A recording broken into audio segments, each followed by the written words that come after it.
বিয়েবাড়ির নিমন্ত্রণ পেয়েও আমরা যেতে পারলাম না। সে হয়েছে এক কাণ্ড। অনেকদিন পর একটা বিয়েবাড়ির নিমন্ত্রণ পেয়েছি, তাই মনে মনে তো ভীষণ আনন্দ। বিয়েটা ছিল ঠিক পাশের বাড়িতেই, সেজন্যই দুপুরবেলা সেজে গুজে রেডি। স্ন্যাক্সে ছিল পকোড়া আর পাশেই কোল্ড ড্রিঙ্কস রাখা ছিল। যদিও আমি দুটোর কোনোটাই খাইনি, তবে কুনাল খেয়েছিল। আমি একেবারে খাওয়ার পাতে গিয়ে বসেছি। যদিও সেখানে যাওয়ার পর আমাদের কিছুক্ষণ অপেক্ষা করতে হয়েছিল, কিন্তু খাবারগুলো এতটাই টেস্টি ছিল যে আমরা অপেক্ষা করার কষ্টটা নিমেষে ভুলে গিয়েছিলাম। দেখো, খাওয়ার মেনুতে কি কি হয়েছিল সেটা তো পুরোটা দেখাতে পারবো না, কারণ আমি সবকিছু খাইনি। আমি যেগুলো খেয়েছি সেগুলোই তোমাদের সাথে শেয়ার করছি। আমি নিয়েছিলাম পটল চিংড়ি আর চিকেন কষা।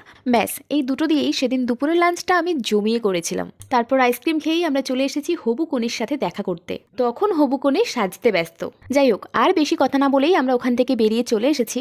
আমাদের হাতে সময় ভীষণ কম ছিল, কারণ আজকের বিকেলেই ডক্টরের কাছে অ্যাপয়েন্টমেন্ট ছিল। কি আর করবো বলো, অগত্যা যাওয়ার একদম সুযোগই ছিল না। আর ঘটনাচক্রে সেদিনই ছিল উল্টো রথ, তাই আমরা রথ দেখতে দেখতেই ডাক্তারের কাছে পৌঁছে গেছি। কিন্তু ডাক্তার আসতে দেরি হওয়ার জন্য আমরা নিচে নেমে চাটা খেয়ে ডাক্তার দেখিয়েই বাড়ি চলে এসেছি। যাই হোক, চলো আজকে তাহলে আসছি। দেখা হচ্ছে তোমাদের সাথে পরবর্তী কোনো ভিডিওতে।